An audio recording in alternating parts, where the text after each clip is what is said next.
So working with the Badela communities, I started off my research career doing. I found that the Badela people in Kutch were very clearly Indian. They identified very strongly with India, with the Indian cricket team and all of those sorts of things. But as I learned more about them and their world, I discovered that there was a very similar Badela community in Kenya, mostly in Mombasa, but some in Nairobi, but mostly in Mombasa. And in Mombasa, the community is as big as it is in Kutch. They speak the same language. They have the same distinct mosques with the short minarets and the green zigzag around the side of the minarets.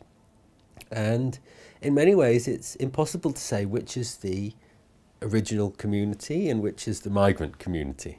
Is the original community in Mombasa or in Kenya, or is it in Kutch? And when you look at those people, without wishing to sound crude, they have Indian Ocean faces. They don't belong to one side or the other, a darker Africa or a lighter India. They're an Indian Ocean people who are not really one or the other. And I find that a really interesting way of thinking about the Indian Ocean space as a space that existed before nation states, and certainly before the rather aggressive post-colonial nation states where India, Pakistan, the Panath, rise of nationalism in Africa, and all of those sorts of forces have really created stronger boundaries and distinctions between racial and national groups than perhaps there before.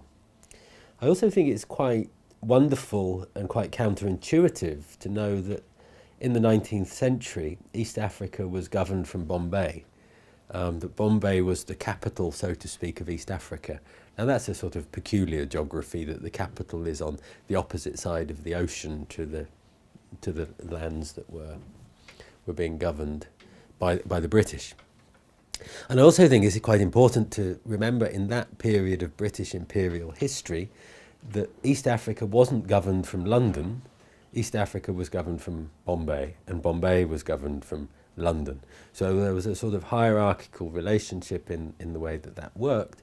But the fact that the Indian Ocean was governed from Bombay in some ways probably reflected more of a reality of the Indian Ocean than perhaps the British administration realised at the time.